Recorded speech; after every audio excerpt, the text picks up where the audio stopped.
Trump had to put out a message on Truth Social telling Americans, don't be a panicking. Most people don't even understand that the stock market and the economy are two different things, okay? The stock market is for extremely wealthy people generally, right? Okay? Most Americans don't have any money in it.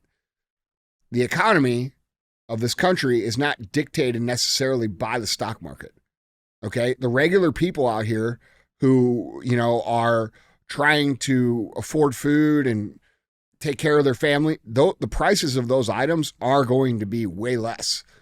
They might go up in the short term, but the cost of living is going to come way down. Mm-hmm. And they don't understand the balance of what's actually happening. And they can't understand it because they don't understand basic economics, like at all.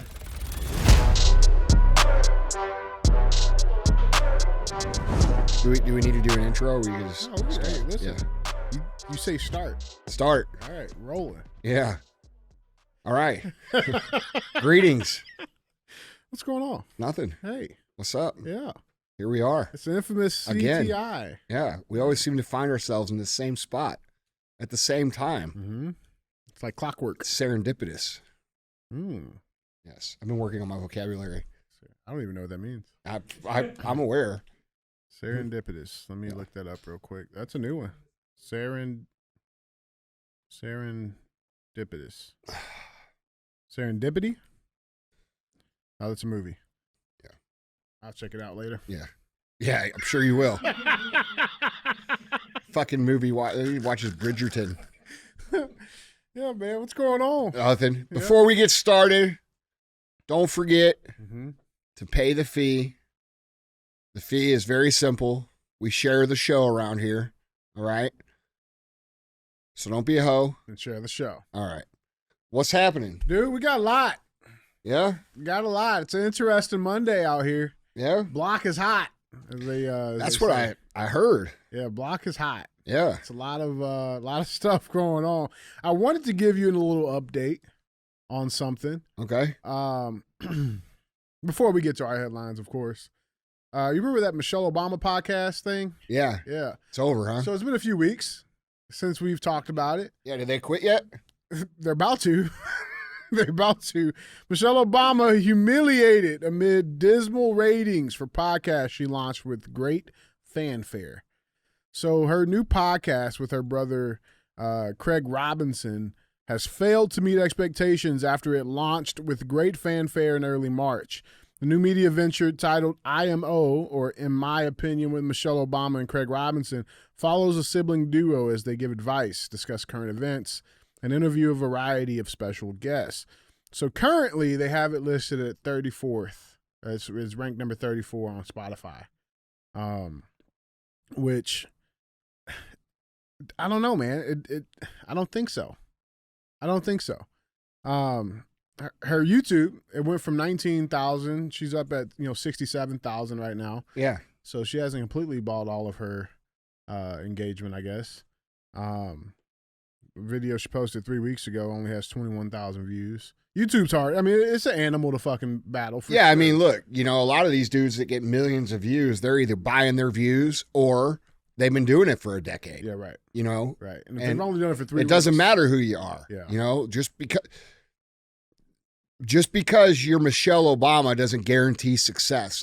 I know it's hard to believe, but not everybody's going to fucking bow down and come listen to your shit.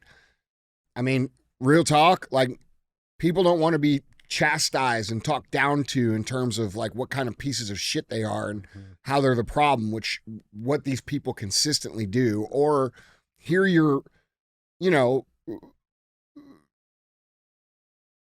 oppression stories when you were the fucking first lady of the United States. I'm sorry. Yeah, it just doesn't relate. No.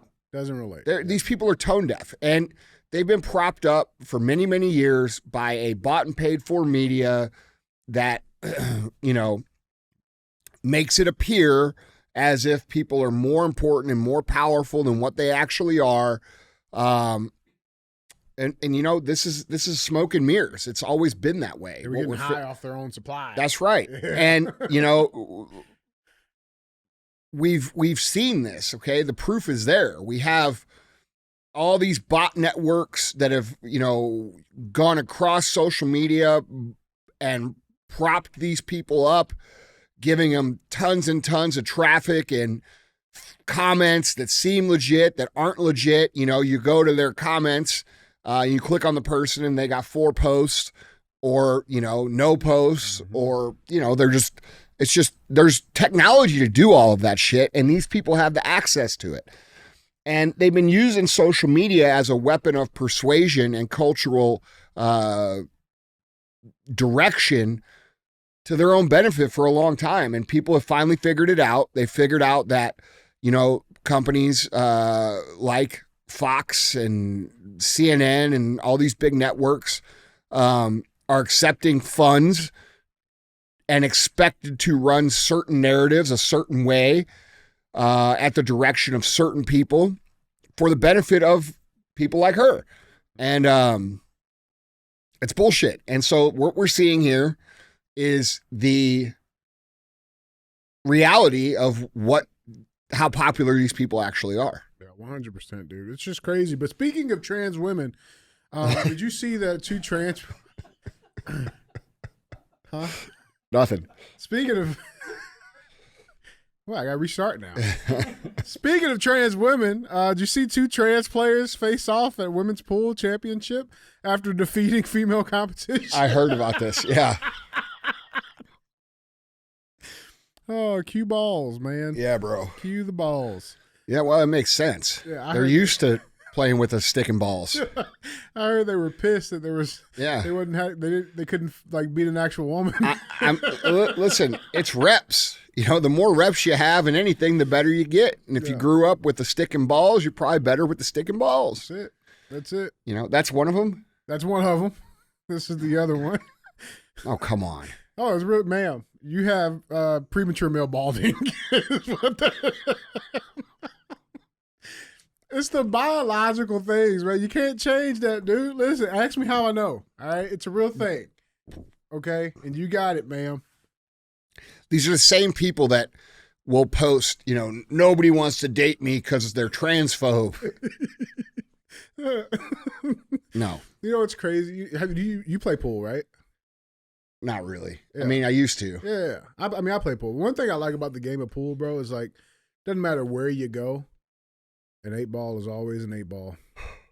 You know what I'm saying? Yeah. Pizza Hut's always a Pizza Hut, bro. You know?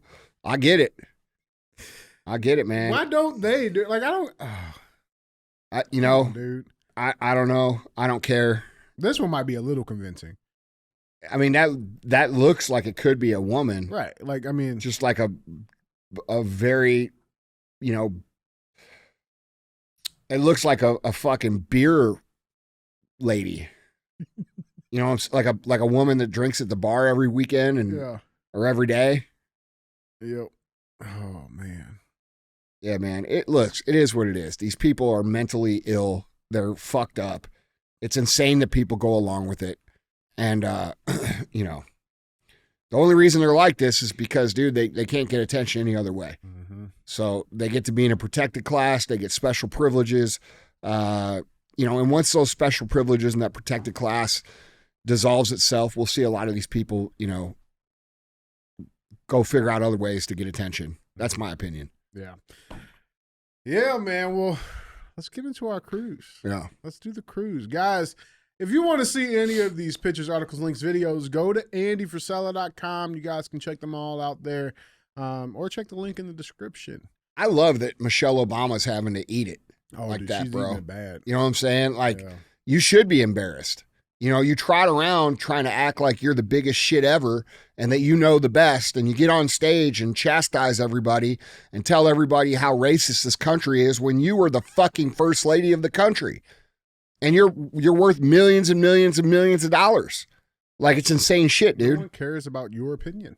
They don't. But look at her bio. I mean, girl from the South Side and former first lady. Yeah. Okay. Yeah. Dude from the South Side. Listen, she's one of my least favorite people. Yeah. Like, in history. Yeah, for sure. No, I mean that. Like, I don't understand. Like, the fanfare around her has always been manufactured. You know, and look, I'm not one to make fun of people's appearances and shit, but like, when she was in office, they were trying to make her the most beautiful woman in the world, and they putting out magazine articles and all this shit. And like, bro, it's objectively not fucking true. Yeah. And that's the problem I have with it. Mm-hmm. Like, you can tell it's forced. That's the piece. It's like they because they try so hard and put all the dollars behind the shit. Yeah. They force you to think that this is the truth. Well, they want you to think of it. And then if you don't accept it, there's something wrong with you. Like if I don't say that that's the truth, guess what I am? Mm-hmm. I'm racist, So I'm just tired of hearing it, dude. And I'm tired of them, and I wish they would go the away. All of them. It's real, man. Well, guys, let's jump into our first set of headlines. Headline number one. Let's go to the White House. Yep. LA Dodgers made their visit after winning the World Series. And you know how Trump is. Can't let it slide without, giving some type of heat to somebody. So check this clip out. Congratulations, Brian. And others. We have a couple of senators here. I just don't particularly like them, so I won't introduce. Over the course of this amazing season, the members of this team...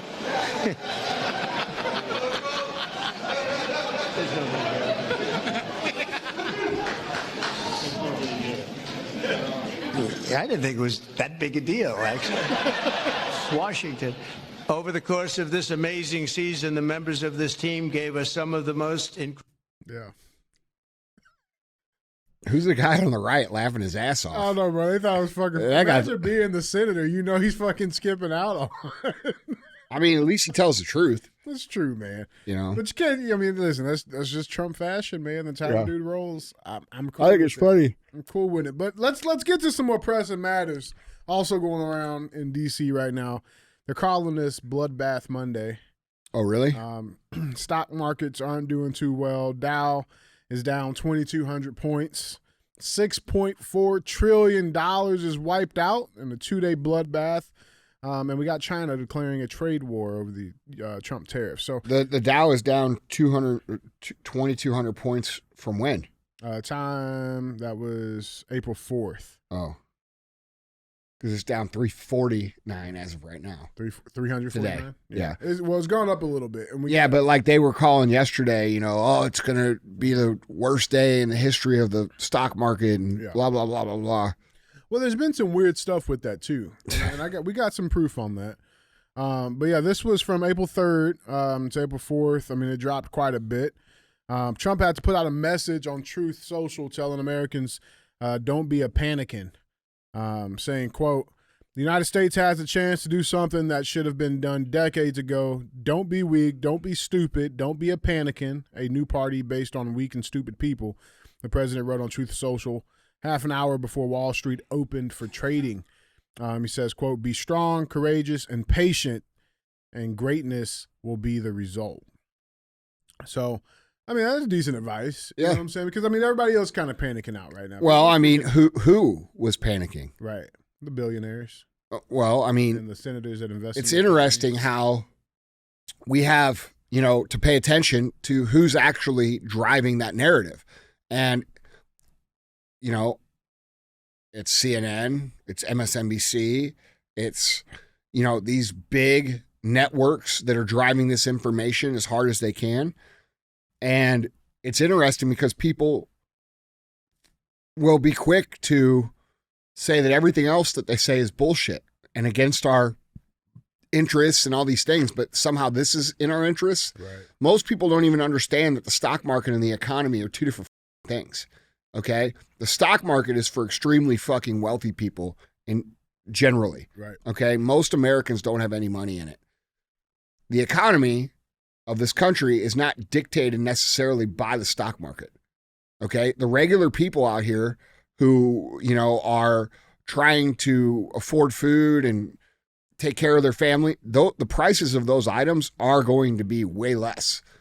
They might go up in the short term, but the cost of living is going to come way down. Mm-hmm. And they don't understand the balance of what's actually happening.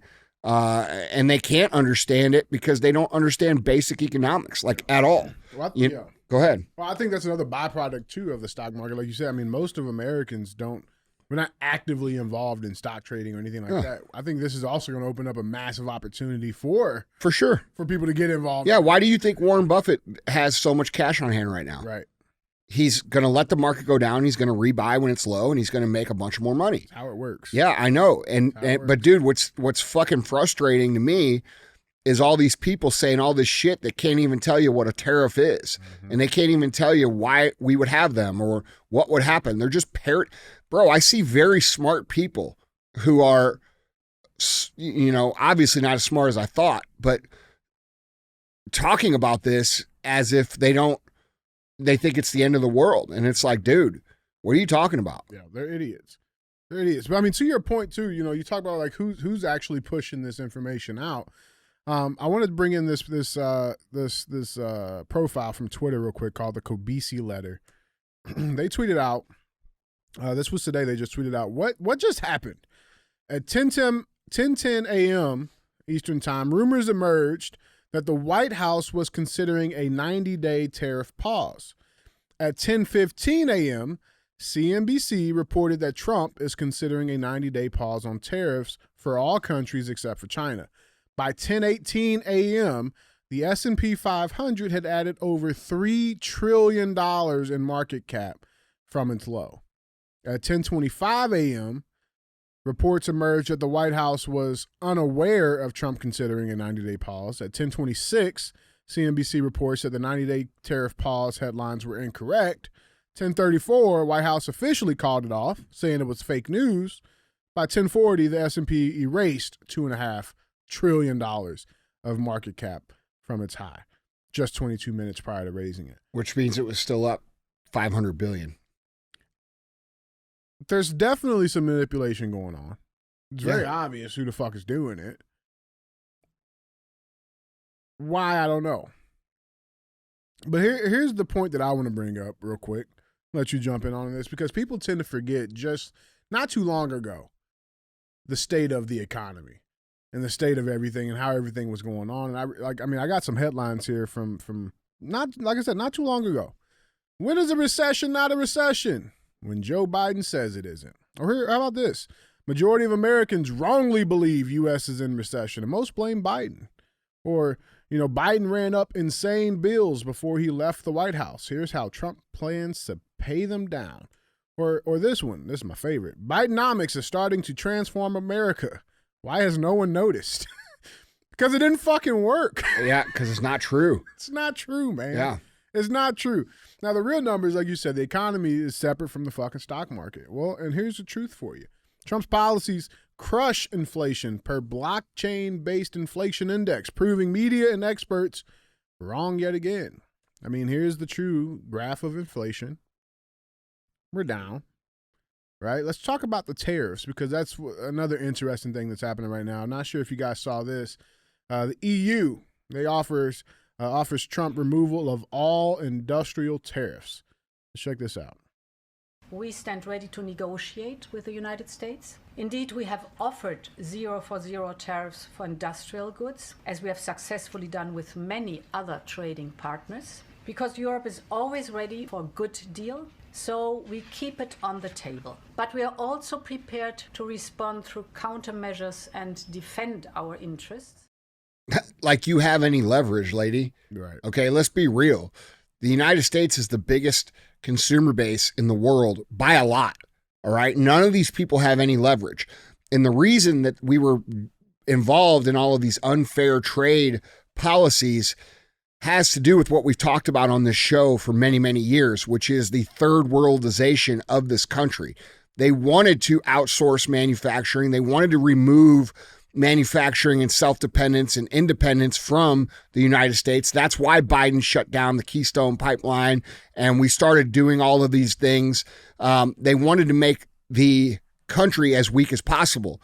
And all of these tariffs that had to do with the European Union and all of these countries that have bought into the push for globalism was to effectively weaken the United States and take advantage of the fact that a lot of the manufacturing had already been moved overseas. So if we don't control our own manufacturing and we don't control our own products, then we are at the mercy of all these other countries.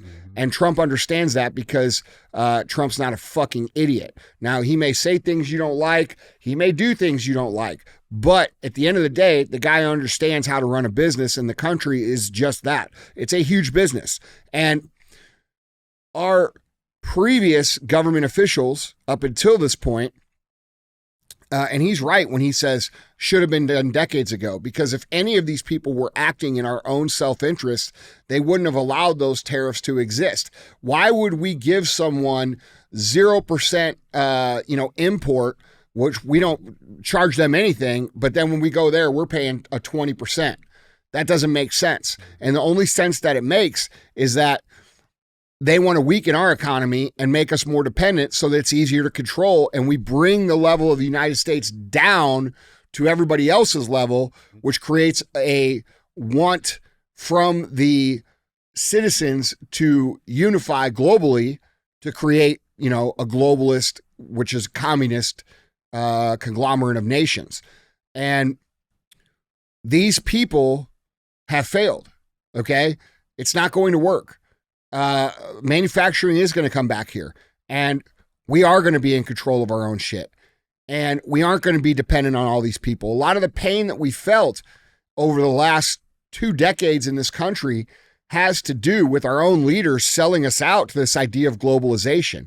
So, really the truth is that all those people who did nothing, they're traitors to the country and our interests, because they were financially incentivized to make decisions that were against our best interests. This is why when you go look at Joe Biden, you find all different kinds of pay-for-play money grabs by the Biden family, and you have to ask yourself, well, what are those for? Why are they getting paid? Well, they're getting kickbacks and getting paid so that they don't change things like what Trump's doing right here, right? Continue to allow other countries to take advantage of us, squeeze us, use our tax dollars that's built off our labor and our businesses and our backs to take care of the rest of the world and basically, do that for some personal wealth. I mean, that's complete abandonment of an obligation of a president and government officials and all these people. And they all did it so they could make more money themselves. Dude, and on top of that, it's not even just the tariffs. You take the EU, for example, right? And then on top of that, we pay the majority in for NATO. So then we're protecting them militarily. That's right. You know what I'm saying? But yeah. In what way? That's not a friendship. That's not a good deal. That's no. You don't do that to your friends. That's not how it works. Because they're not our friend. They're not. And while we were coming down, they were trying to equal up. Yes. That's how you get there faster. Yes. Everybody's on the same page. Yes. It would take a long time for the Americans to just go down. Yeah. Right? You got to bring everybody else. Yeah, but do you notice how much worse they tried to propagate how much worse it was? The reason they need people to believe that it's worse than it actually is so they'll accept the idea of unifying with this, World Economic Forum globalist movement, which has now failed. Klaus Schwab's out, right? He stepped down. I saw that. I mean, look, they have a culture. It's not going to matter if he stepped down. Sure. But he knows it's failed. And he also knows that, if once this progresses enough, it's going to mean him at the end of a rope. Mm-hmm. That's what the fuck it's going to mean for a lot of these people. Or at the end of a drone strike. Mm-hmm. So I think a lot of these people are jumping ship because they don't want to get caught up in the consequences for what they've done. And I think personally, it's hilarious that this woman stands up here and acts like she has any fucking leverage whatsoever. Like, okay, we just won't send you shit and you'll fucking starve. It's that simple. Yeah. It's very simple. It's very simple. But I mean, EU's not the only conglomerate that tried to jump in on these deals. Apparently, damn near every nation that was on that tariff list are reaching out, screaming for deals because they understand that they don't have the leverage. Right? That's right. And she's still trying to posture. It is what it is. Another interesting country that popped up, and there's some interesting shit happening around this topic. So let's check on this. Netanyahu is here. BB, he went to DC, right? Yeah. And he was supposed to be meeting at the White House, talking about the tariffs, discussions on Iran. Gaza hostages, but then something weird happened.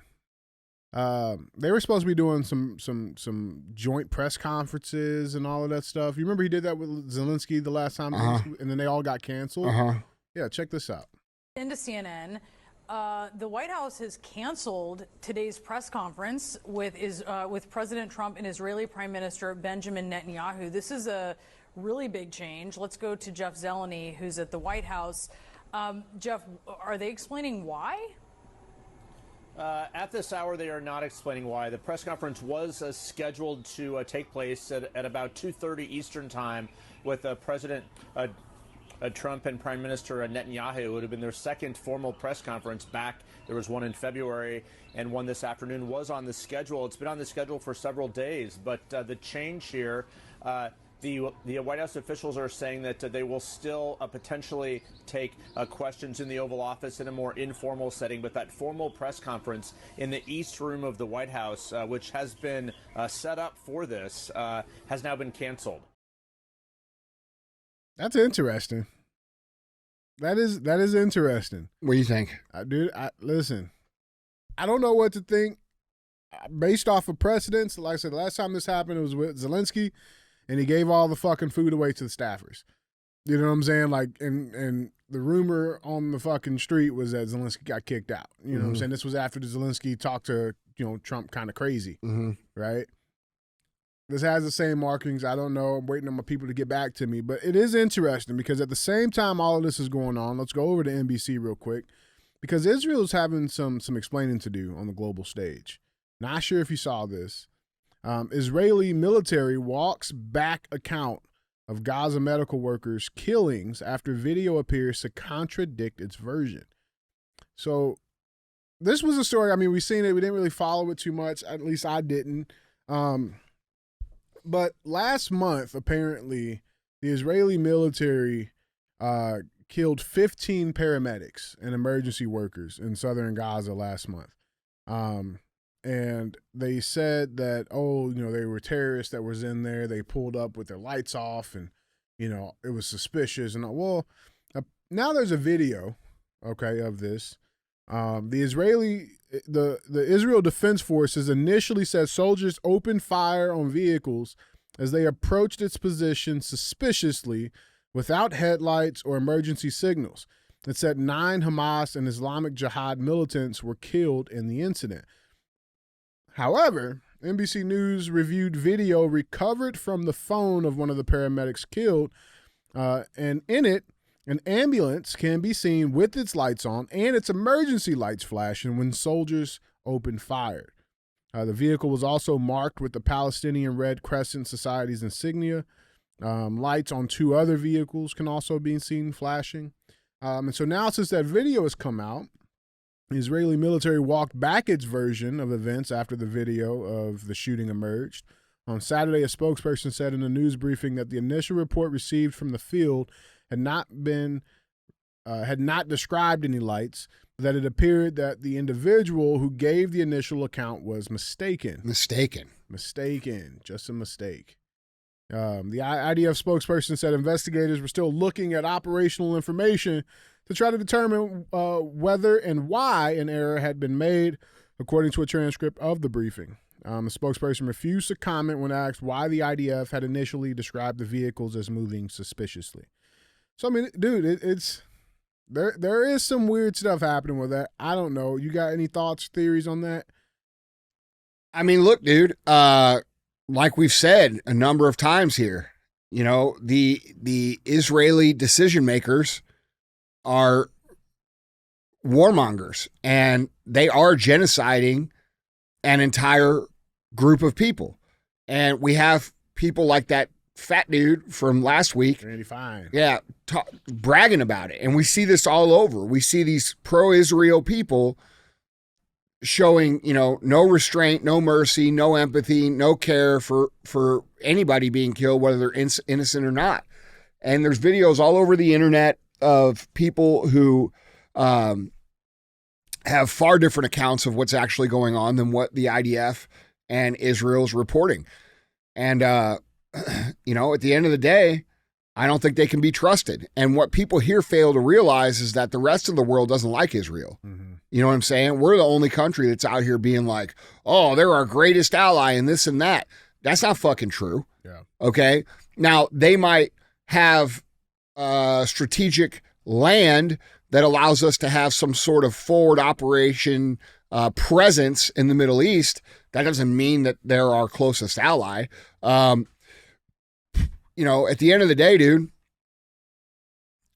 you know, we're getting drug into a bunch of shit that shouldn't be happening, that will end up costing us money and probably American lives in many different ways, not just in direct conflict, but also who's going to have to deal with the terrorism that will result from this, right? We will. We will. The greatest ally. Yeah, 100%. And dude, like, people are done with it, dude. You know, look all over the internet. They say, oh, anti-Semitism's at an all-time high. Well, meanwhile, they're shooting up 3 fucking lit up ambulances. yeah, and laughing when a little baby gets blown up and shit. Right. Like, what do you expect, dude? And then play victim on. You can't do that. Yeah. You can't Well, do that. I mean, they've been doing it for a long time, bro. And it's not the Jews. It's fucking the corrupt people at the top of the food chain in Israel and a bunch of other fucking, it's a mafia that exists, you know, in different countries, here, there, a few other places. And, you know, they hide behind anti-Semitism. They hide behind the ignorance of people who persecute regular, everyday Jewish people. Because there's a lot of Jewish people that look at this and they're like, this is disgusting. No different than how you feel when you see some of the black crime that's happening. 100%. Right? It's the same thing. And I just think it's irresponsible to say arguments like it's the Jews when in reality, bro, Joe Biden didn't represent my views. It would be very easy for people to say it's the Americans. Well, it ain't most of the Americans. I think the leaders of Israel are evil people, period. And I think they're willing to do anything they can to protect their own reputation. You know, and it's absurd too. Like, why do you hate us? What do you not like about us? What do we do wrong? You know, we can criticize every other country. We can criticize every other government. We can criticize everything of everything else. But if you say one thing about Israel, you're an anti-Semite, they try to get you fired, they try to f up your shit, they try to ruin your name. And, you know, I don't know about you, but when someone's trying to present the case that they are doing everything the right way and they're upstanding people and doing the right thing, you know, when you go and make laws and arrest people in other countries and try to pass laws here that says you can't question things and you can't talk about things and you can't criticize certain people, when you could criticize literally every other race, you can criticize every other religion, you can criticize every other government, but if you say it about this one government, you're somehow the worst person in the world. And I don't know about you, bro, but that doesn't foster trust with most people. Okay? Most people are smart enough to understand that, you know, when the person trying to play like they're innocent is actually forcing people to not talk about it, whatever that might be, it's pretty clear that there's some lying going on. All right? And it's interesting because why is it that Israel is above criticism from everybody? Why is that? Yeah. Someone explain that to me. Okay. You had Randy Fine talking about legitimately out of his mouth, you know, our people, what he means is the Jewish mafia, the Israeli higher ups. We've been kicked out of 200 countries, which is actually not 200. It's like a little over 100. Yeah, 109. But, you know, who's fucking counting? But if you ask why that is, you're a fucking anti-Semite. Right. So you can say that is happening. Yeah, but if you say, well, why? It's a problem. Why would people want to kick you out? They like, dude, you know. So you're telling me, so this is what you're trying to tell me. You're trying to tell me that for 200 or whatever you said, 109 countries, you're trying to tell me that for no reason whatsoever, like you're just minding your own business. Yeah, right. You're chilling. Yeah, right. Okay? Eating the bagels. Just doing your thing. And 109 other, they just decide they don't like you. Yeah, right. You weren't doing anything. All anti-Semites. Yeah. Yeah, right. Okay? Yeah. Nobody believes that. All right? Secondly, anybody who tries to defend that, nobody believes them either. And they get lumped into it. Okay? So what you have here is you have this like momentum that's starting to build where, you know, like regular Jewish people will, instead of like standing up and saying that's wrong, they'll get pissed off whenever you try to like ask questions, right? So then you're like, well, fuck, Steve down the street who's Jewish, man, he actually is with them. And you start to like see it different.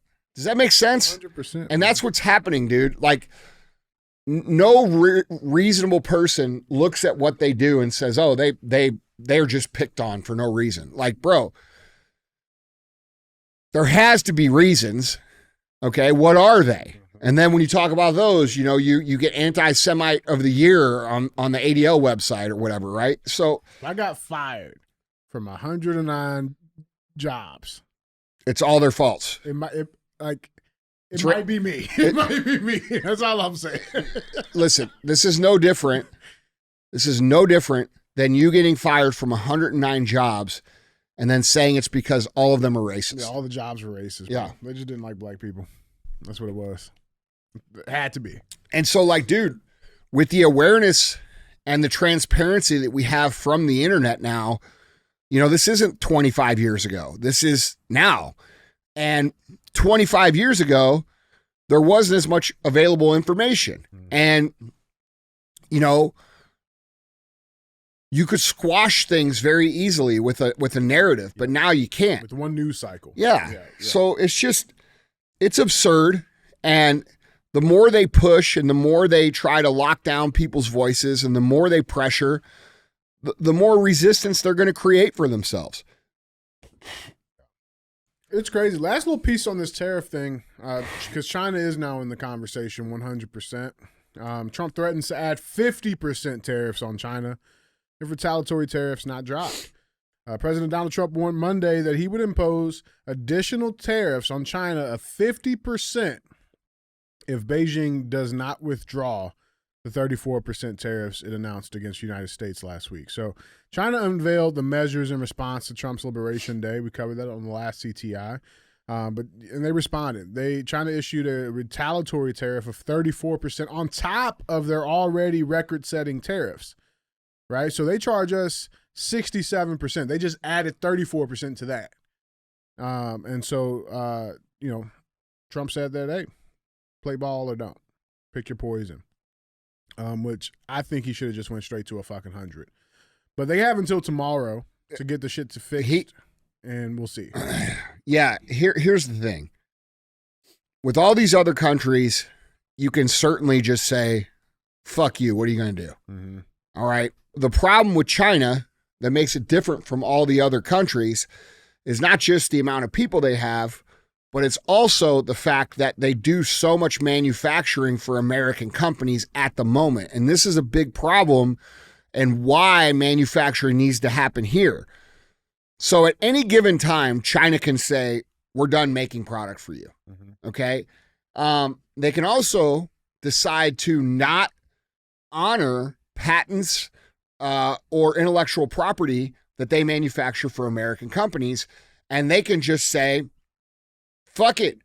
We're going to make whatever labels the United States makes, and we're going to send them out to the rest of the world, and they can flood the market with counterfeit products that are actually the exact same thing. And really, honestly, put most of the companies here in the United States out of business. Yeah. So we're not prepared to. Correct. Yeah. And that is the danger of outsourcing manufacturing. So China, in this situation, because the manufacturing hasn't returned to America full force, they have this card to play that, I mean, if they played, it would mean legitimate war with China, like bombs and guns and blowing them the up. For sure. Yeah. So because it would ruin every single company that manufactures anything over there ever. Dude, I saw this one post, and I don't know the numbers if they're 100% concrete. Basically, what they were saying is like your standard iPhone right now, it's $1,500. This would go to like 30 grand. They said 30 grand. No. That would go to like $3. Okay? So all of your premium goods that you get manufactured in China under specific IP. So let's say this. You're getting this water, okay? And you're making it in China. And it's intellectual property from the United States. You know, it says US water, right? Okay? And let's just say it's the most popular water in the world. What I'm saying is that they can cut off American companies from receiving the product, make the product themselves, and then ship it out to the rest of the world at cost or a few dollars over and ruin the market for the water while simultaneously crushing the business here. You see what I'm saying? Yeah. So it's like hyperinflating the product availability to where it's not worth anything. And they absolutely can do that. So it's a very, So I've always been conflicted with that because, you hear all these people, oh, China's our biggest threat. Yeah, I mean, in a sense, yes, they are. You know what I'm saying? But we still bow down to them, man. Like that's the part. We have to when we don't make our own shit. Yeah. Okay, we don't make a lot of our own products. We don't make a lot of our own medicines. A lot of the ingredients that we use come from there. We're dependent on them, and their ideology is not in line with ours. So why the fuck would we ever allow a country whose ideology is not aligned with ours to control our supply chain whatsoever?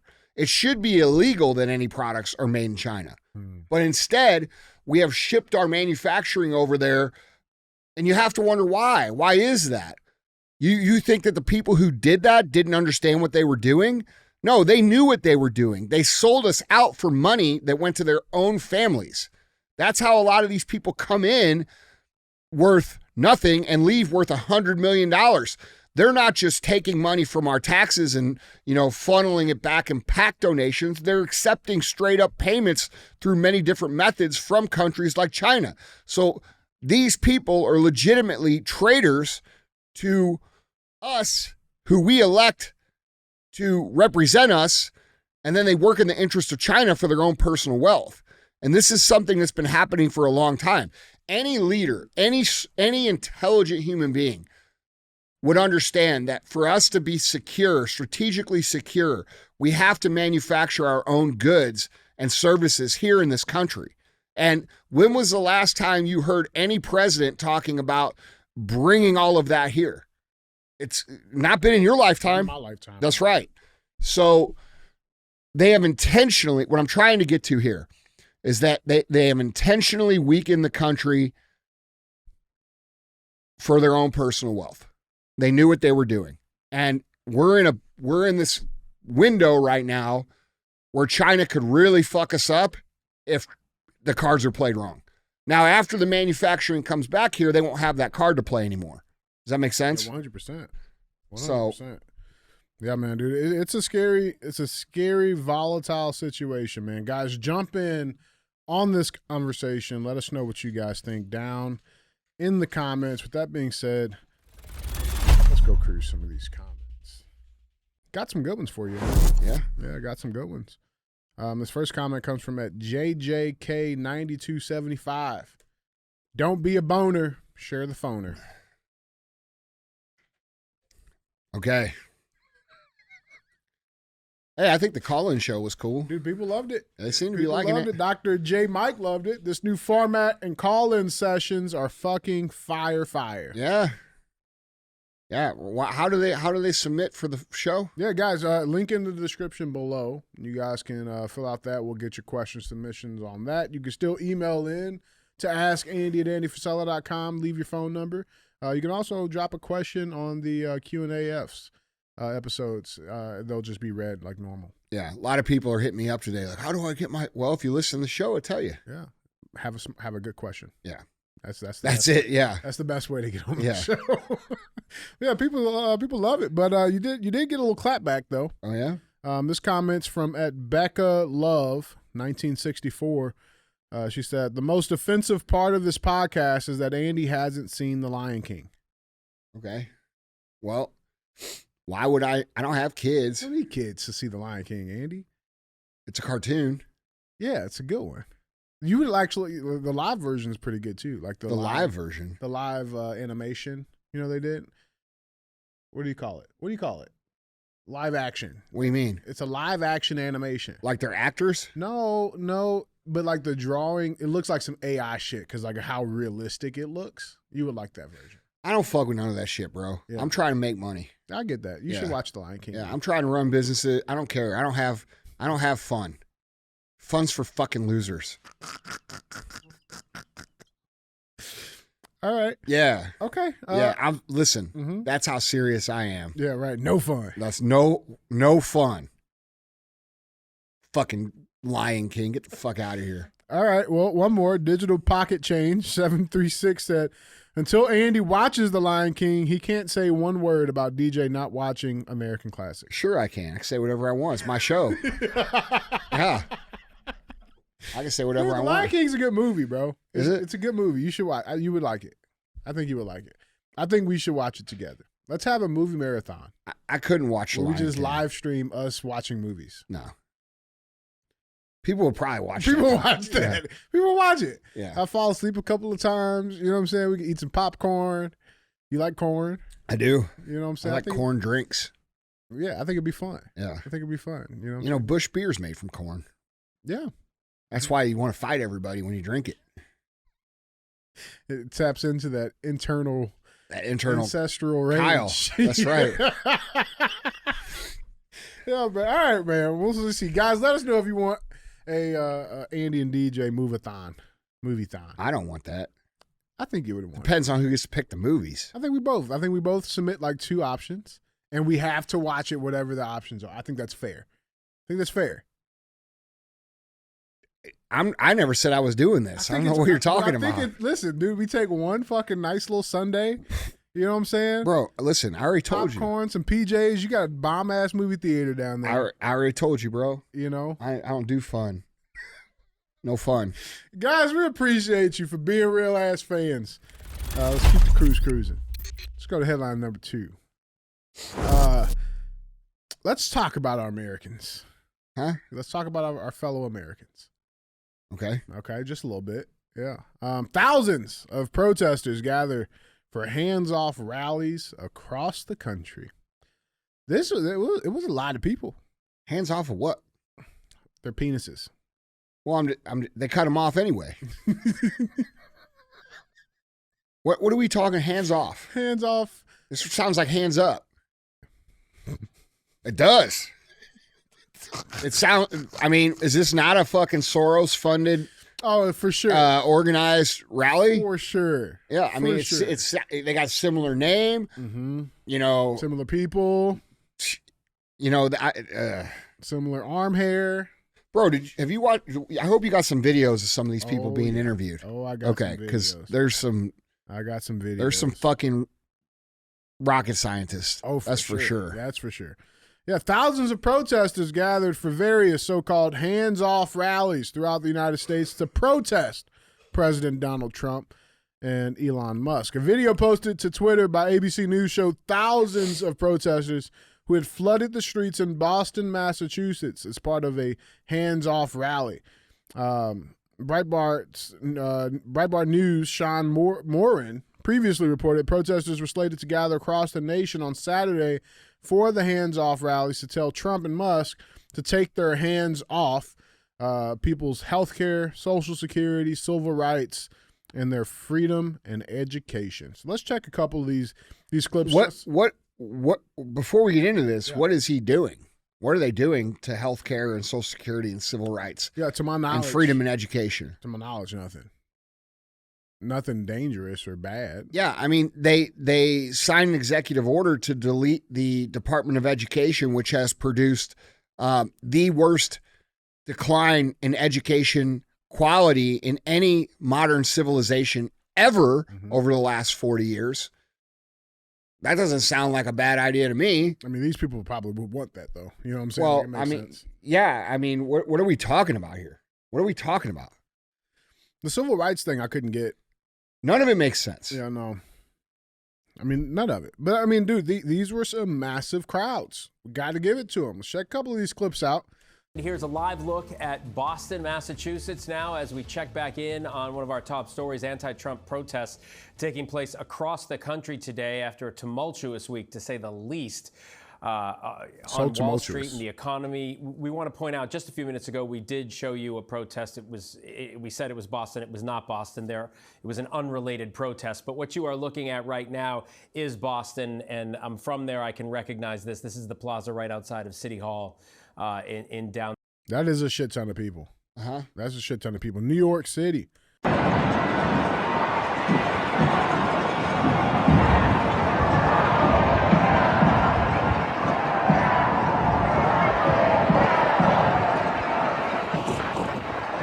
That's a shit ton of people. Yeah. I mean, that's a shit ton of people. How do you get so many people organized like that? Like, you know, to do the same thing with the same signs and right? Like there's like, I mean, that's a massive level of coordination. Right? Well, let's go to Mario Nawfal, this cool guy on Twitter. He tweeted this out. Exposed. Anti-Elon protests are staged and paid, bussed in, scripted, clocked out.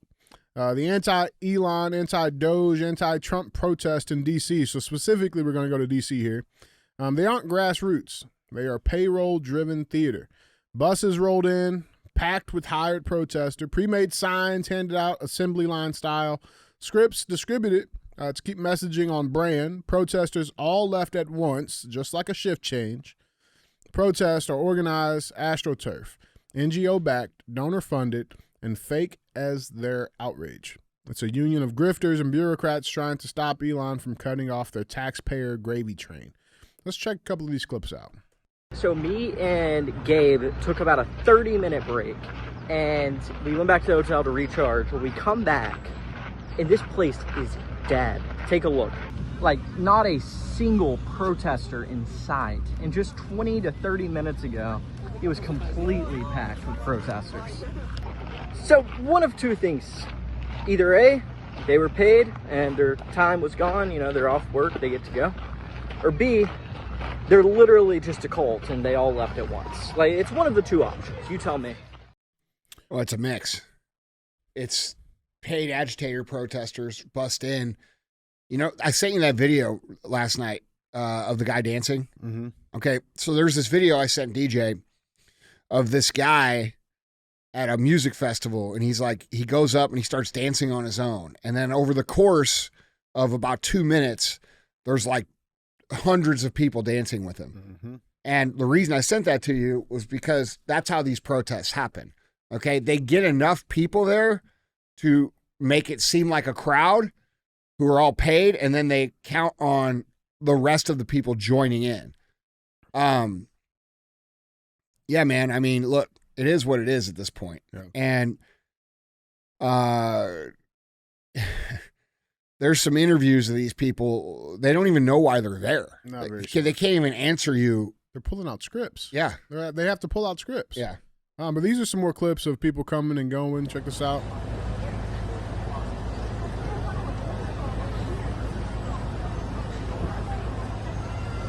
Got to have some Palestine people in there. This is a picture, a video of them literally getting off the buses. The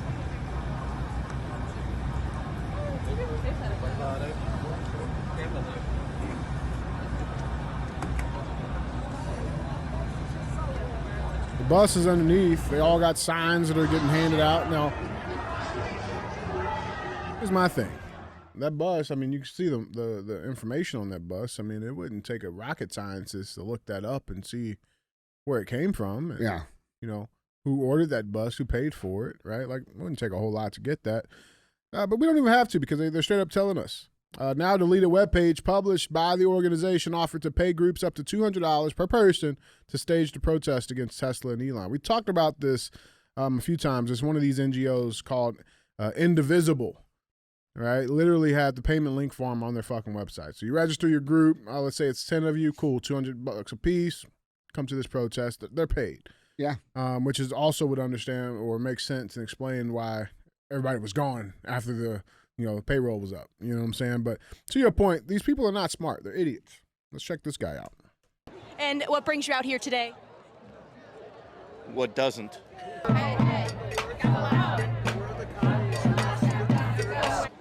Can you explain a little bit for our viewers what this means? Go ahead. Raise your hand out. Kakistocracy.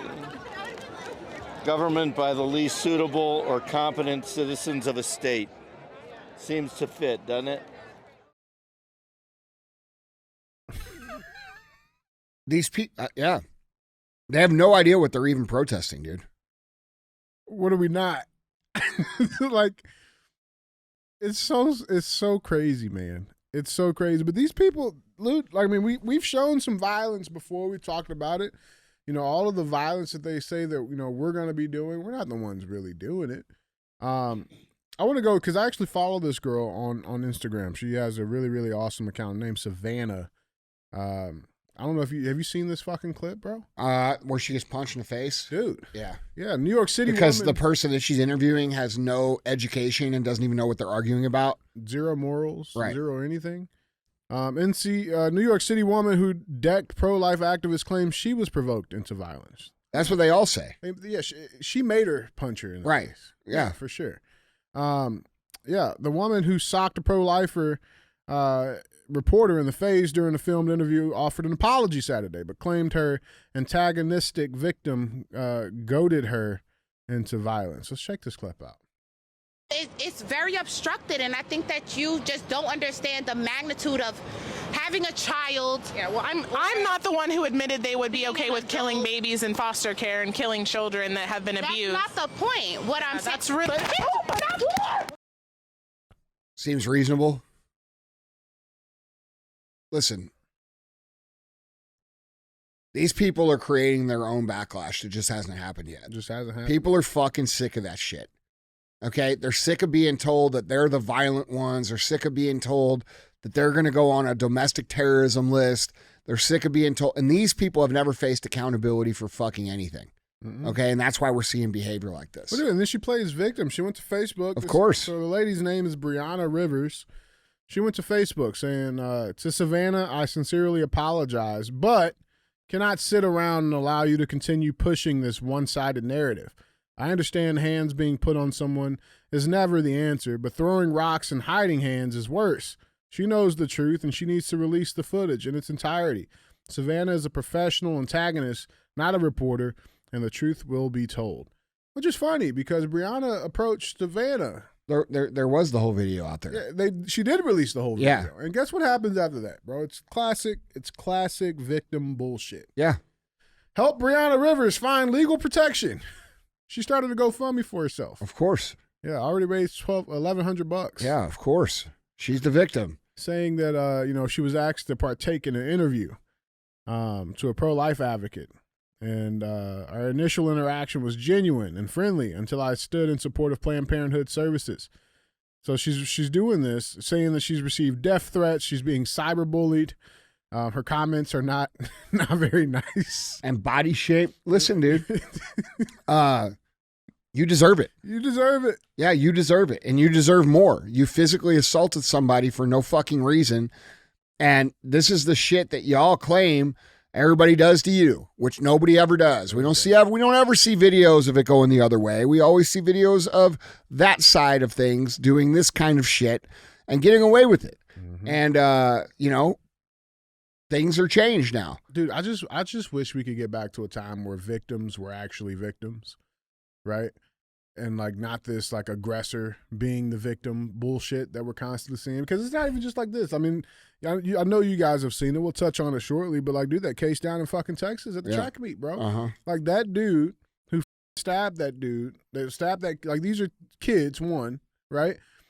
You stabbed this dude, and now you're playing victim. You got a GoFundMe, which, by the way, his parents keep raising the limit on it.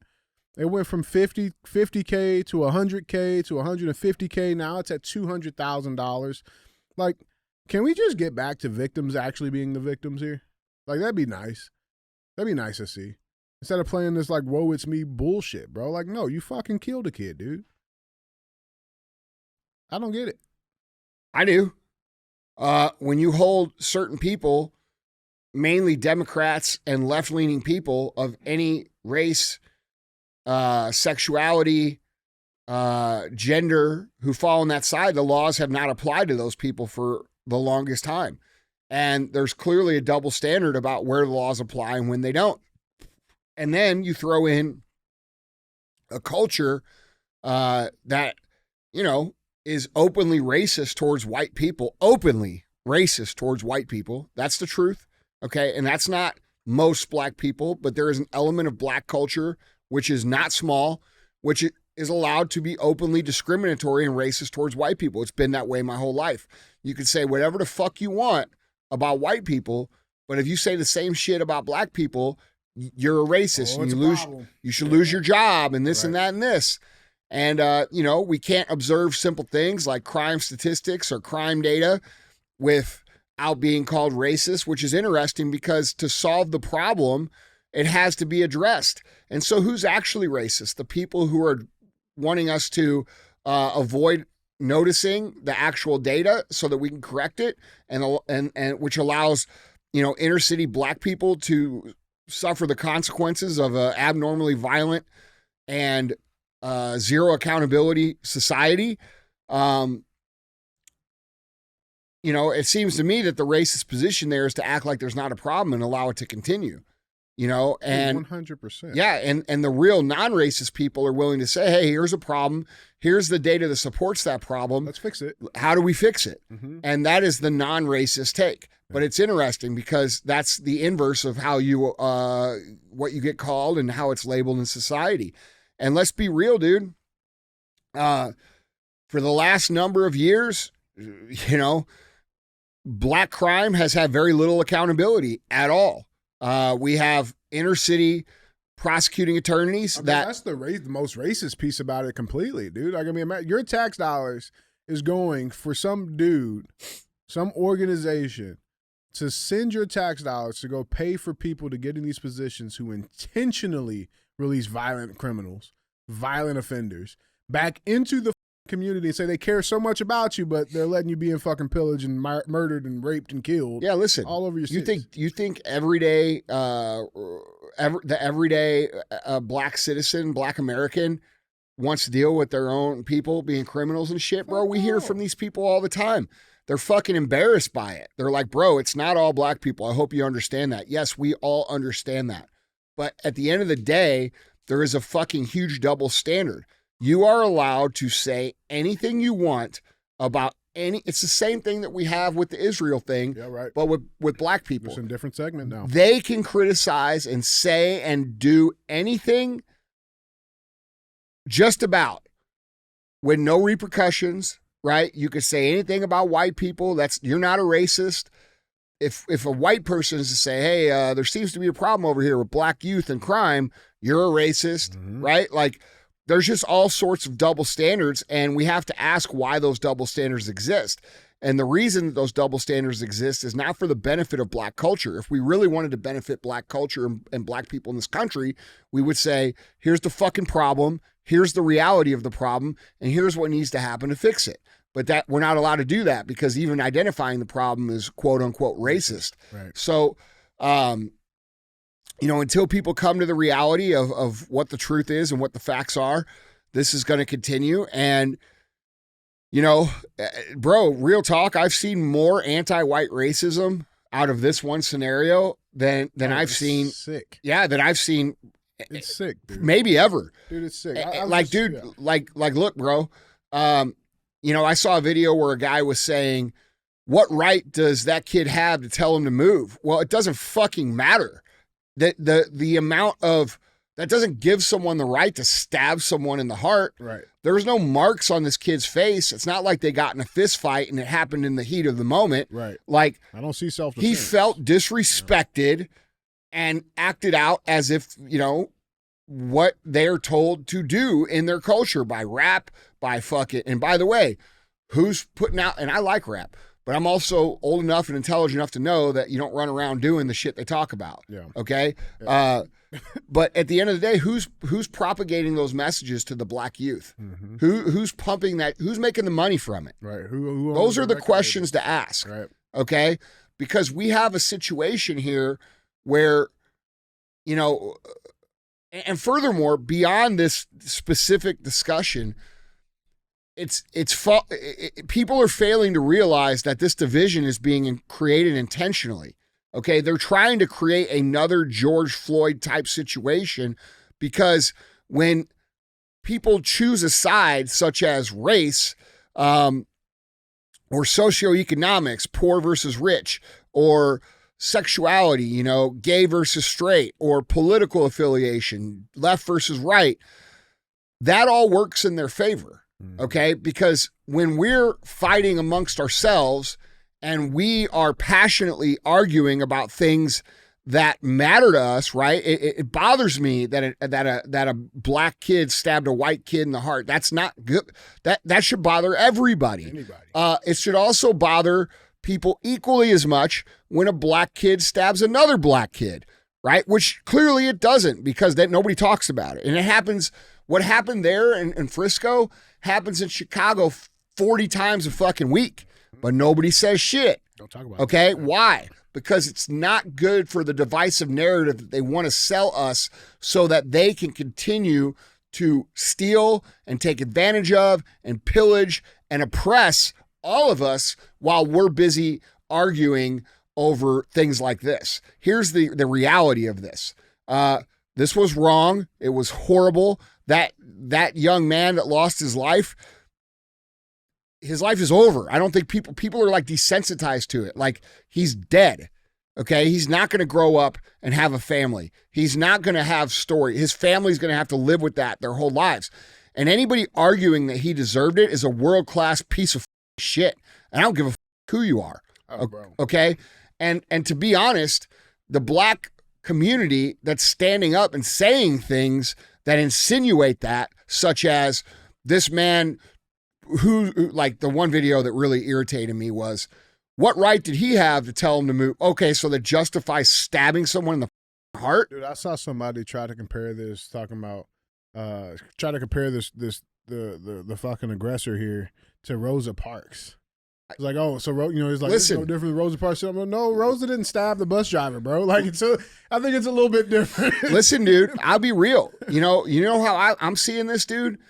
I'm seeing this as a very revealing event to understand how many people in the black community see white people. They fucking seem to hate them. Mm-hmm. They hate them no matter what.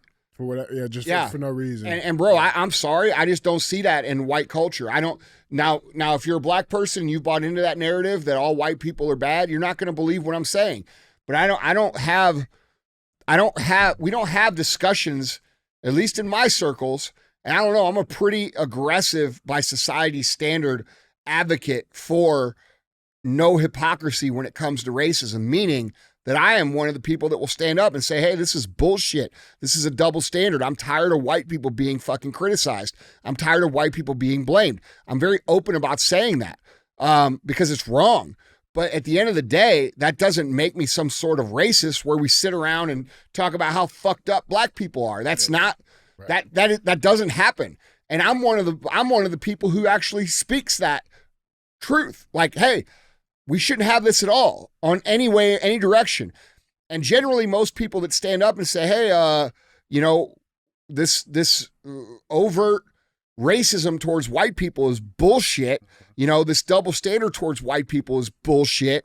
If you flip the page on all of this shit and you had white entertainment television and white Grammys and this and that and this and all these things, people would lose their motherfucking mind. If that white kid had stabbed this black kid in the heart, what would be happening right now in this country? Mm-hmm. Right? We know what would be happening. Yeah, right. It'd be the burning down. It would be the same shit that happened with George Floyd. And, there's just a huge double standard. But the point of this that I'm getting at is that if there were that kind of racism out there happening, I would fucking hear about it. I would have people messaging me saying, we would know about it. Yes. Everybody would know about it. Yes. And it just, I don't see it. But what I do see is a lot of people in the black community who are very comfortable justifying this as okay. You know, this kid was defending himself. No, he wasn't. This kid wasn't a stand-up, kid. No, he wasn't. He fucking killed a kid. Okay? Like, nothing stand up about that. Dude, no. and I'm, people get mad at me when I say this, and I understand their point of view, right? Like there's a segment of the white population that gets super mad when I say that, hey, we should all be getting along and we should all not see color and we should be judging each other on the content of character. I personally believe that's how things should be. I think most people believe that's how things should be, but I get a lot of heat just like you get from the black community saying you're an Uncle Tom. I get a lot of people from the white community who say, bro, race does matter. It matters. Look how they talk about us. Look how they say this. Look, these people fucking hate us. And if we allow them to, continue to hate us like this, you're putting yourself in a dangerous situation by ignoring the reality, that this exists, which that's a fair point. There's naivete, which usually gets people killed. Okay. You think everybody's cool and everybody thinks like you, and they don't. And, it's just, it's disturbing, dude. And, I don't know, man. For me, it's the victim shit. Gotta go. Bro, listen, I'm personally, I'm fucking tired of it. Yeah. Okay. Like I'm tired of, and I don't care what people think about this. This is just what I observe. And if I'm wrong, show me. Show me the videos. Show me the videos of white youth ransacking convenience stores or grocery stores.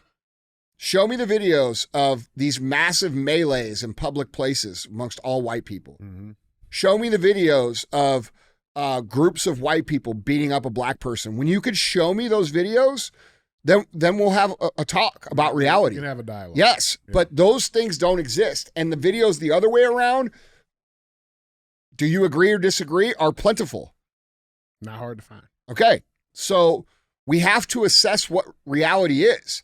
And the reality of the situation is we have a group of people, and this is not black people, this is bad people in the black community, in my opinion, creating a bad name for a lot of black people, okay? And to fix that, the everyday black American is going to have to stand up and say, this is fucking bullshit and we need to self-correct in our own culture. And that doesn't happen enough. The other situation is I think we all have to realize that, this situation is being marketed to us. Do I think it's right that he raised $150,000 by people supporting him? No, absolutely not. I don't think so. I think it's bullshit. Do I think it's right that there's certain people making videos saying that this kid deserved it or that, this kid was justified in doing what he did? I don't agree with that. I don't like that. There's lots of things I don't like. Do I like opening the internet every day and seeing black people tell white people that they're racist for existing, or how that's become a public policy in schools for the last 15, 20 years? You listen to Obama's get up there on stage and talk about how racism is such a big problem when they're president of the United States and multi-millionaires. We look at the, I just see a lot of different things that indicate, the opposite of what is actually said and told. And at the end of the day, guys, if we're going to have a functional society that's going to exist cross-culturally, people are going to have to call out the bullshit for what it is. You don't get a special pass because, your ancestors were slaves 400 years ago or 200 years ago or 100 years ago. There's more slaves that exist currently in present day than have ever existed in the history of Earth before now. We're not even talking about that, okay? Italian people were slaves. Irish people were slaves. American Indians were slaves. fucking almost every single heritage that you can trace back. There will be slavery at some point in time. In that bloodline, yeah. Yes. Yeah. So what makes me responsible as someone who happens to be, of Western European descent? How am I responsible for something that, happened before my family even immigrated to this country? I'm not. Yeah, and I don't feel guilty about saying it. This is another thing. Like, white people are made to feel guilty about, bro, you didn't fucking do that shit. Do you believe that slavery is legal or should be legal or that you have a right to own other humans? No. Well, then tell them to off. Yeah, right. Right. Bro, we got to, at some point, everybody's got to stand up and have a backbone and acknowledge what the truth is. The truth of the matter is that bad people are bad people, good people are good people, and we are being divided intentionally. Are there some real issues? Yeah, there are. But, they can be solved real easily by just standing up for yourself and saying, hey, I ain't buying into that shit. Fuck you. That's real. That's what I do. Nobody comes at me for that shit. Yeah, we can't just come at me for that race argument, bro. I'll fucking school you. Okay? I'll make you look stupid in front of the whole world.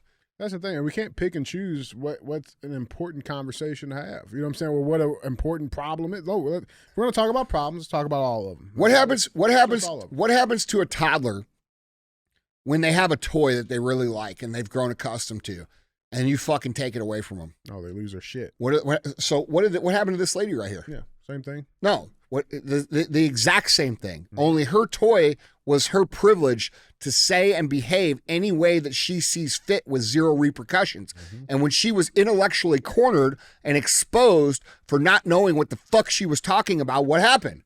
Acted out. She threw a fit. Yep. Okay? And this is what happens when you raise people for their whole entire lives with zero consequences, trophies for 20th place, telling people that they're entitled to this or that because of what their ancestors did or didn't do 200 years ago. This is all nonsense. It's total bullshit. Okay? I didn't own any slaves. Did you? Nope. I didn't either. So, I don't really give a fuck. I really don't. No, I don't. I don't. Here's what I do know. Lots of fucking Americans and lots of white people died to end that in this country. What are we going to talk about that? You know what I'm saying? No, we tear down those statues. Yeah, dude, listen.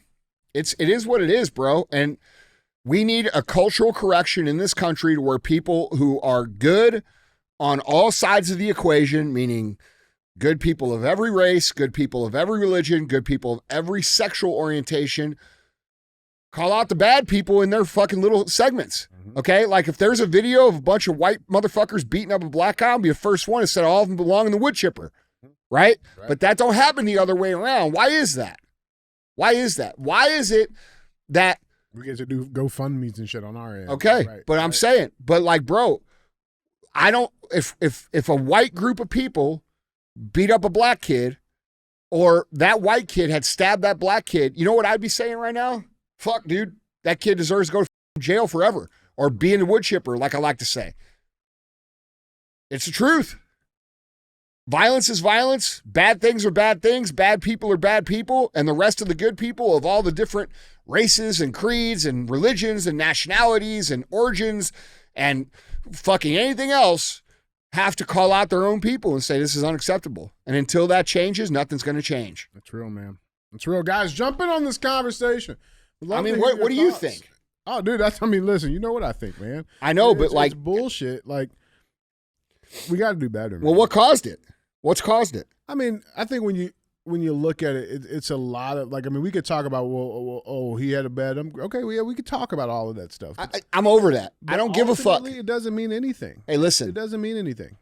Listen, I don't care what happened to you when you were a kid. No. Just because something happened to you when you were a kid doesn't mean you can destroy other people's lives. We still know right and right, and we still know right from wrong. Yeah. Even if you can be a fucked up individual, it's still there. It's human nature, right? And so, like, I'm not one for making excuses. I think that we got a lot of problems. What I don't like is how we tend to cherry pick. Oh, well, yeah, let's talk about this problem. Oh, bro, the black stakeholders, right? Like, you know what they're worried about? They're worried about fucking boycotting Target. You know what I'm saying? Like, this won't be a conversation for them. But that's who we look up to be our leaders and voices of the black. Like, dude, it's bullshit, man. Well, I mean, let's be real, dude. You know, I mean, look, dude, most people are good people. I believe that. Most people want the same things. I don't have problems when I go out into the black communities. No. I don't have issues with gay people. When I go out in real life, I treat people with respect, and almost every fucking time I get treated with respect back. I don't run around acting like I'm above anybody else. I don't run around acting like I get to do things that they don't.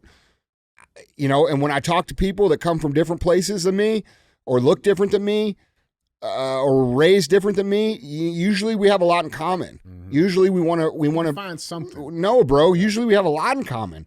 You know, we want to do well in our lives. We want to make some money. We want to be left alone. Mm-hmm. We don't want to be harassed. We don't want to be fucked with. And those are, you know, we do good things for people. I mean, dude, like,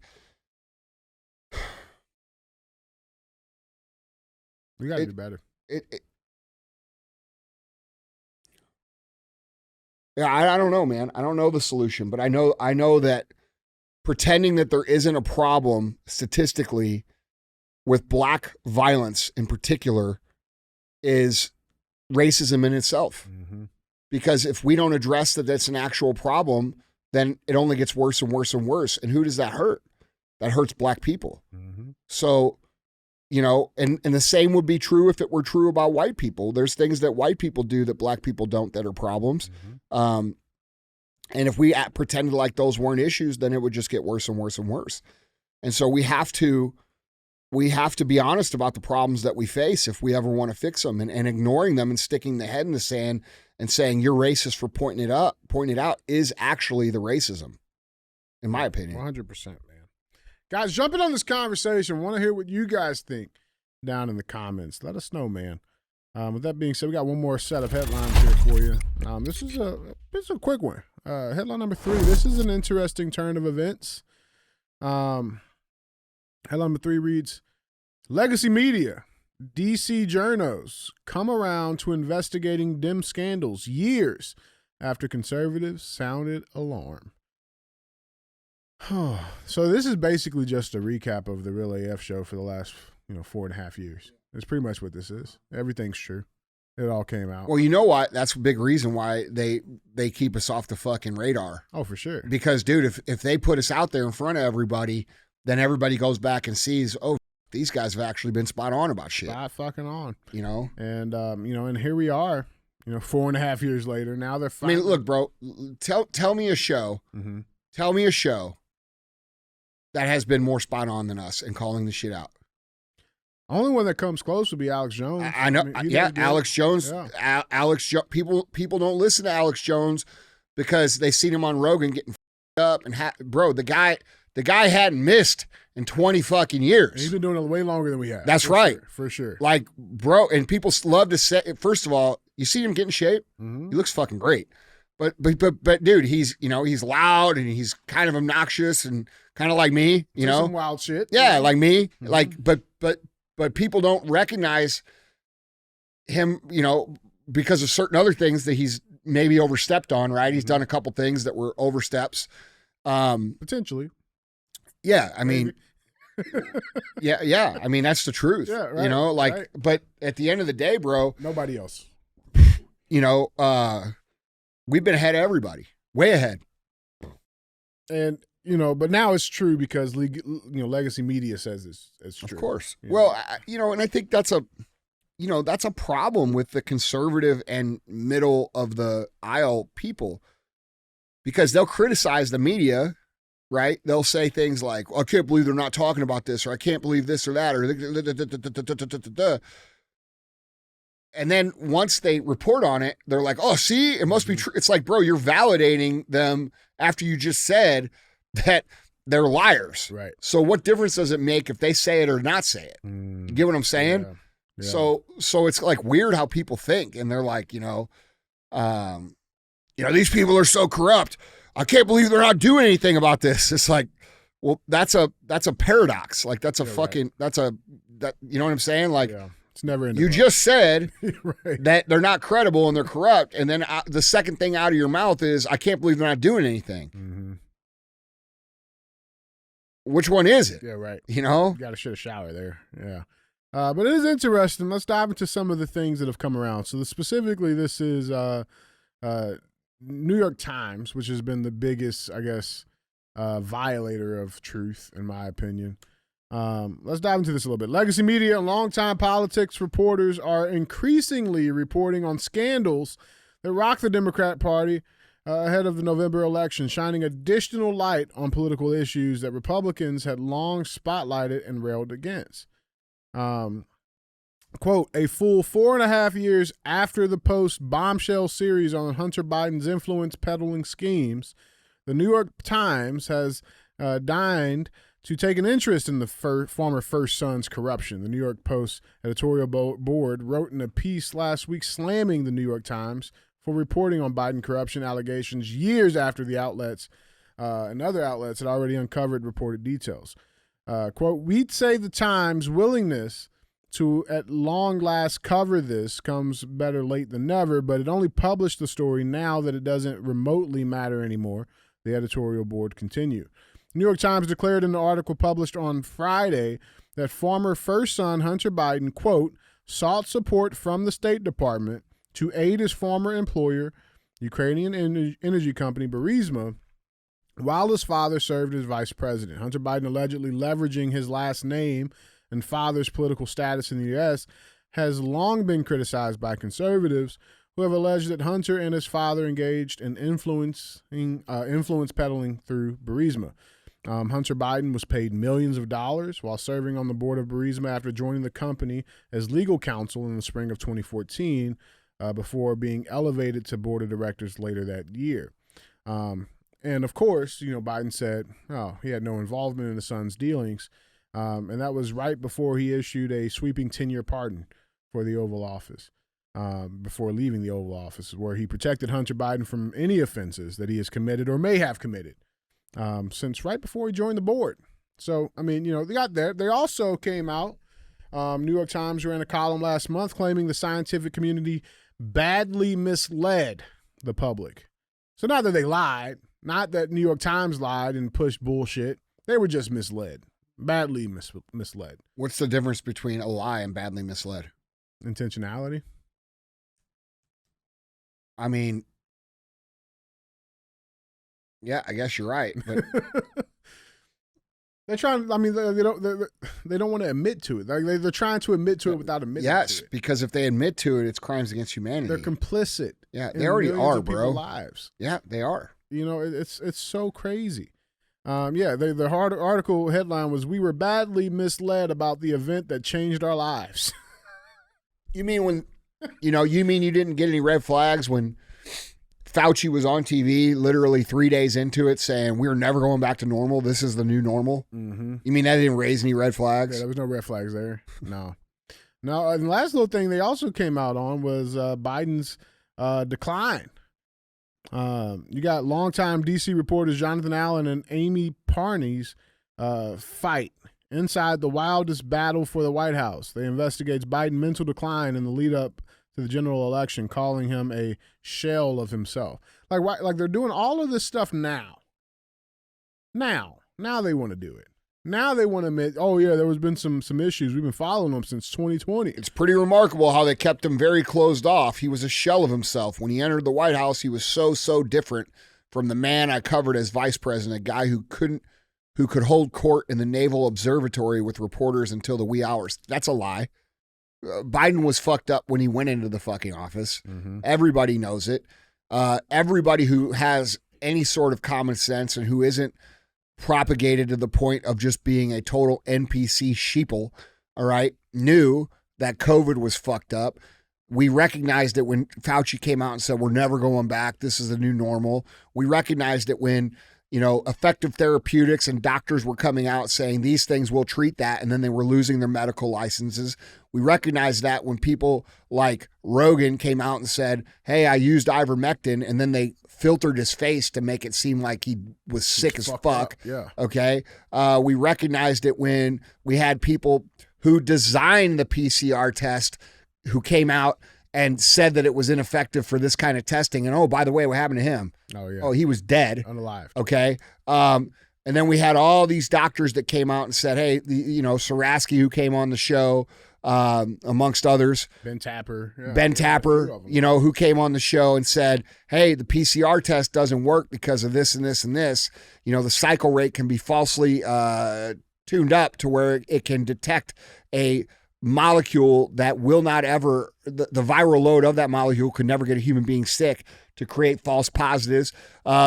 We knew there was something wrong when, they started pushing this vaccine that had never been tested ever and claiming it was safe in 3 months. People say, oh, well, Trump did that. Yeah, I'm not saying he didn't. We all knew that shit was fucked up. Okay. When people weren't allowed to have funerals, but George Floyd had a gold casket, and when people weren't allowed to go outside, but there was 100,000 people marching down the street, what the fucking virus just knew that it was a protest. So, it didn't infect anybody. Like, bro, unless you were like legitimately low IQ moron, you could see through it. Or if you were one of these people who, wants to be morally superior to everybody. The masking thing was a literal genius move, because people who didn't have a strong sense of integrity and backbone would just go along with it to keep the peace. And that is reflective of the mentality that they've had about these certain things that we've talked about on this show and that we continue to talk about on this show, such as the black crime thing, right? People all know it's true, but they won't say anything about it because they just go along. Yeah. And, People knew the mask didn't really work, but yes. I don't want to argue with this. I don't want to argue with this person. We let them pretend to be men and women, and I'm not going to rock the boat because, dude, it just causes me problems. Like, all of this shit is psychological operation shit to get people to buy into basically keeping their mouth shut or being ruined in every way, shape, or form. And I'll be real with you, dude. Like, this is just and people are going to say I'm bragging, but I'll be real. I'm proud of myself, and I'm proud of you, and I'm proud of these guys here. You know why? Because we didn't back down a fucking inch the entire time. And lots of other people profited, and lots of other people got a lot of credit, and lots of other people built big platforms because they walked the motherfucking line instead of calling it how they see it. And a lot of those people, I know for sure, knew what was going on, but wouldn't say it in public because they were afraid of what would happen to them. And now a lot of these people are, being rewarded and being, and they forgot about all the people who actually called the shit out from the beginning. Right, who actually took the arrows. Yeah. But like, dude, that's neither here nor there because enough people listen to where, the shit didn't work. But at the end of the day, bro, people know what's going on. And the problem is that they're shamed into silence, and they're shamed into thinking that their voice doesn't matter. And they don't understand that, your voice does matter. And if everybody thinks their voice doesn't matter, that means the enemy gets to do whatever they want without any resistance. Your voice and your opinions and your thoughts are the most valuable thing that you have to offer to anybody. Yeah, well, apparently not enough people are feeling that because the tyrants still feel like they have a platform to fucking dictate their tyrannical moves. Fauci just came out with a new clip. Have you seen it yet? Oh, the one saying that another fucking pandemic's going to come? Yeah, check this out. What is likely to happen, I don't know if it's going to be next year or 10 years or 15 or 20 years from now, is the emergence of another respiratory disease. It may be another coronavirus because we know that coronaviruses really, mostly in bats, have the capability of binding to receptors that are in humans.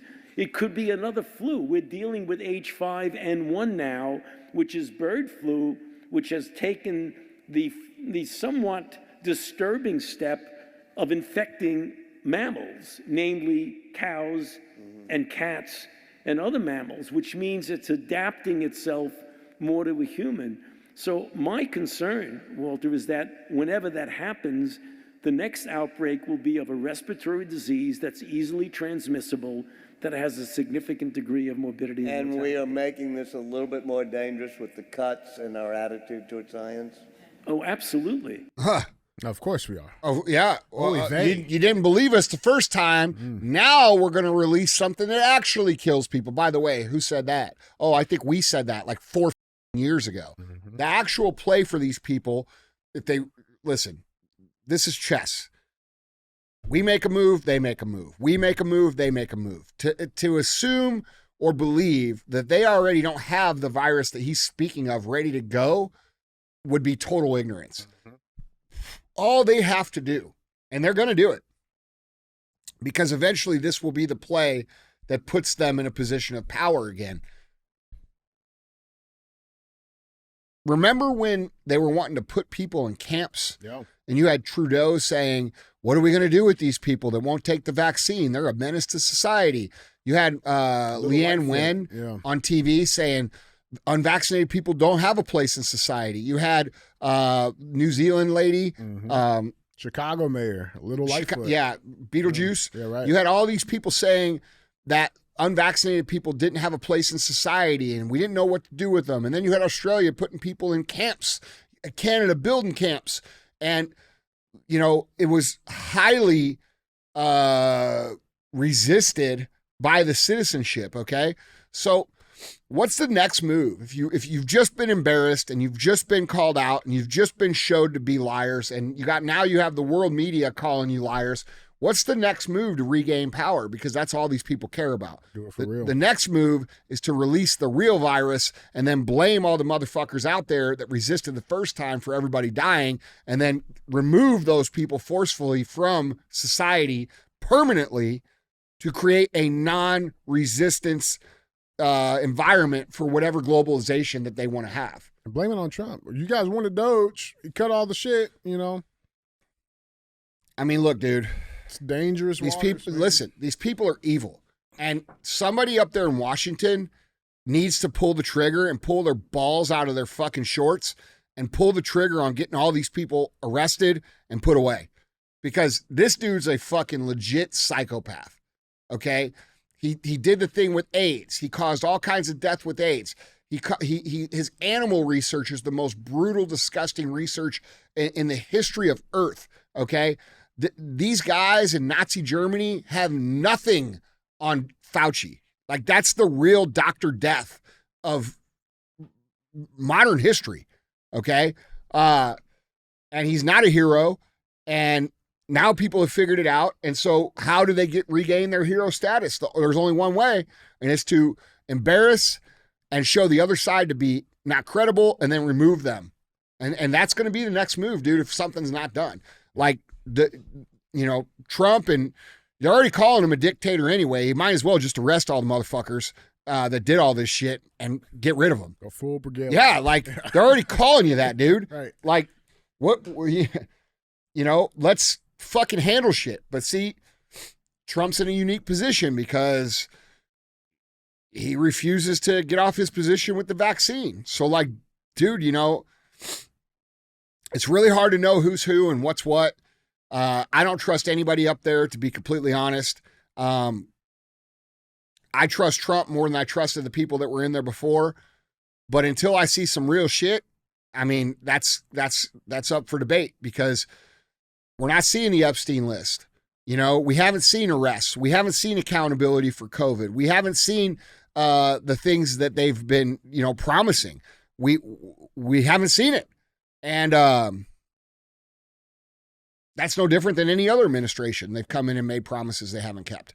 Yeah. Where's the removal of income tax and all these things? Like, dude, you have all these people panicking about tariffs. You want to know how to fix it? Cut their fucking income tax, like, in half or down to a reasonable percentage of 10, or get rid of it. Yeah, all of it. Okay. Do you think would people be bitching about tariff? Fuck no. Look, dude.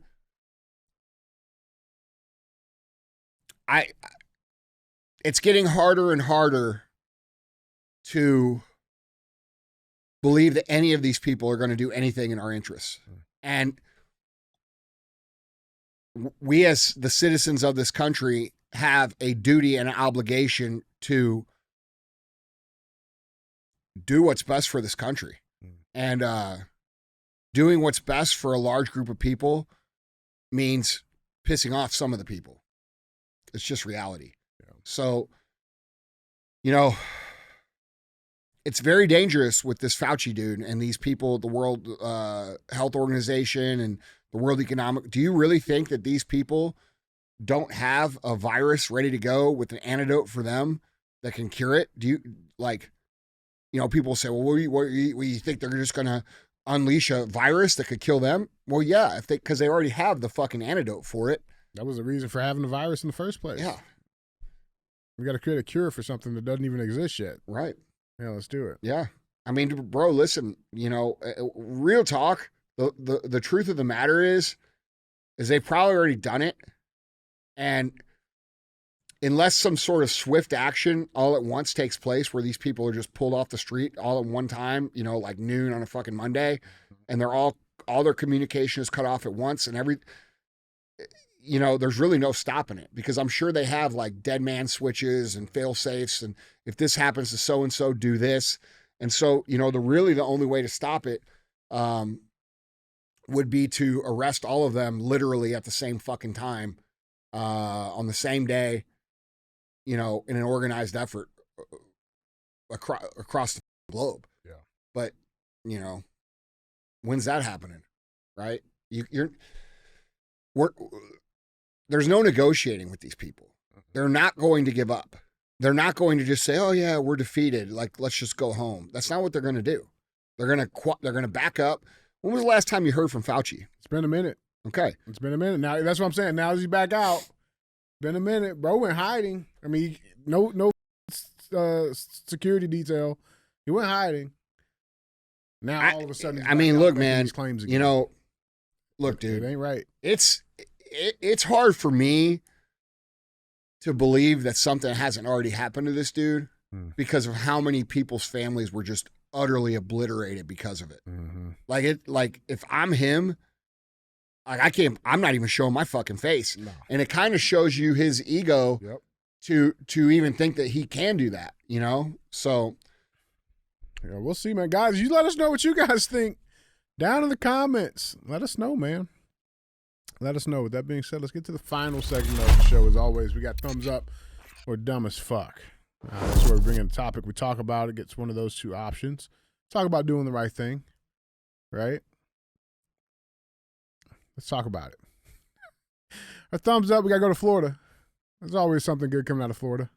Man, we spend a lot of time on thumbs up in Florida. Yeah, dude. Well, I mean, yeah, there's a lot of good stuff happening in Florida. Let's check in on Florida. Our thumbs up or dumb as fuck headline reads, Florida principal caught using Walmart foam plate hack, put on disciplinary leave. My friends told me to. I don't know what that is. This motherfucker was stealing from Walmart, bro. How? It's the scan hack. Yeah. Right? You take a TV, you ring it up as a fucking tomato, Nah, man. Yeah. Is that what people do? Yeah, fuck yeah.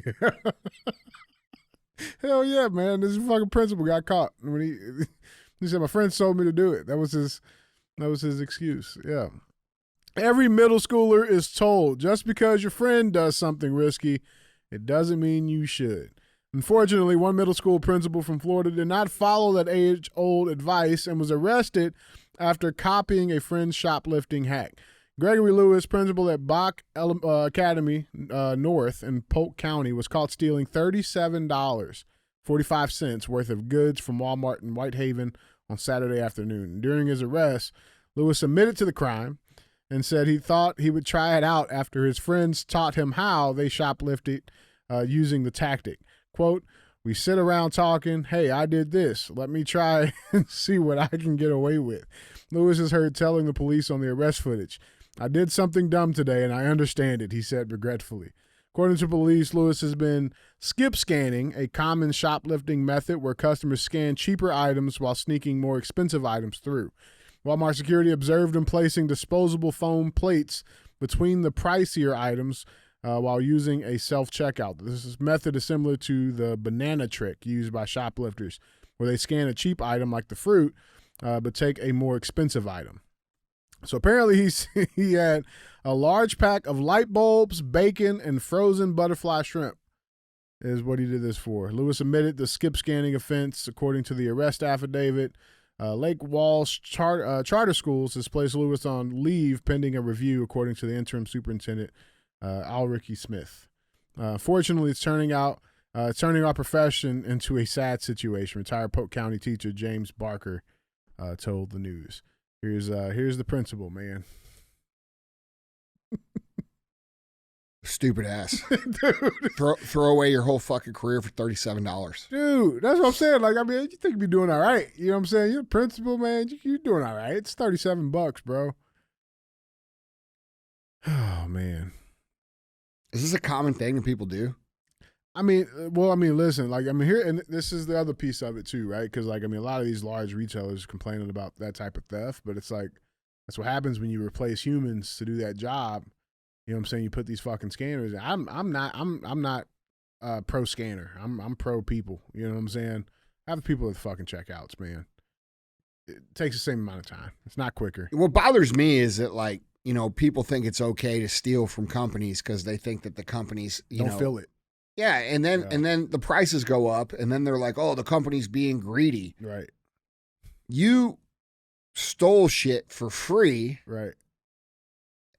You know, for like, well, let's use this for an example. Like, look in California right now. Mm-hmm. You know, you got Walgreens and all these other companies closing up their stores in these areas where they're allowed to shoplift up to $1,000 without being arrested for anything. Right. Right. And then the businesses end up closing because they can't actually make a profit and cover their operating expenses. And then those same communities tell people that those companies are racist or they don't want to serve these certain communities.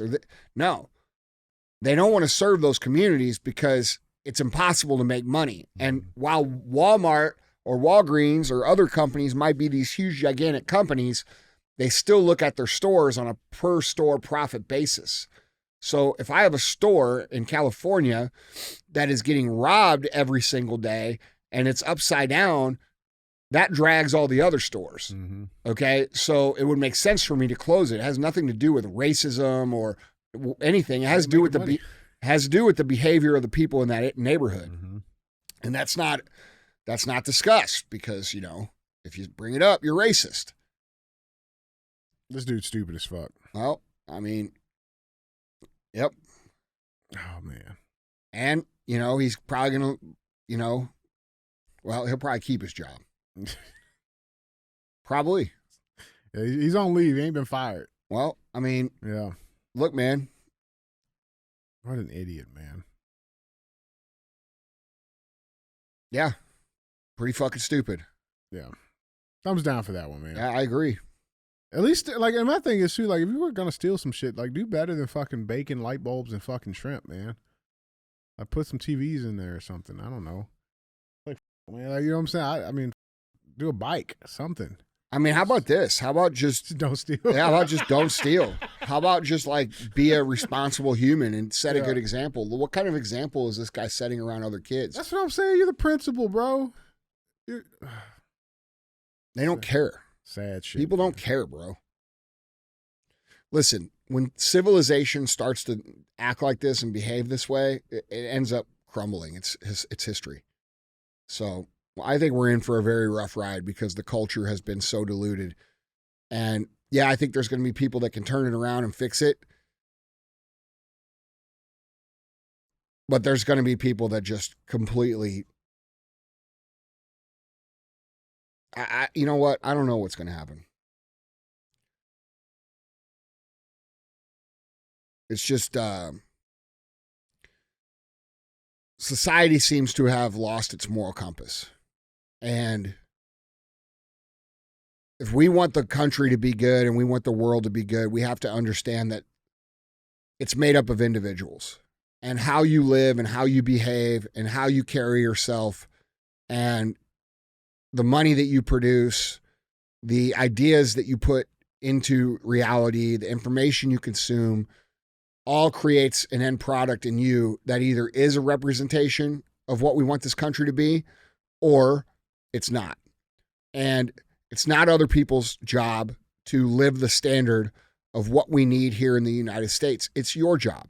And until you realize that you have a responsibility to live that standard and instill that standard in the people around you and hold them to that standard, we're going to continue to swirl down the drain. You know what I mean? So It's not the politician's job to fix all this shit that's going on. And that's the lie that we're being told. You know, we're like, somebody do something. Well, that somebody is you. And until everybody accepts that, regardless of your follower count or regardless of your platform or any of this shit, that it's your responsibility to live the standard of what you think Americans are supposed to live, whether you're, you know, white, black, fucking gay, straight, whatever, man. If you're not living that, you're part of the problem. And that's that. That's real, man. Guys, Andy. That's all I got. All right. Don't be a hoe. Shut the shop.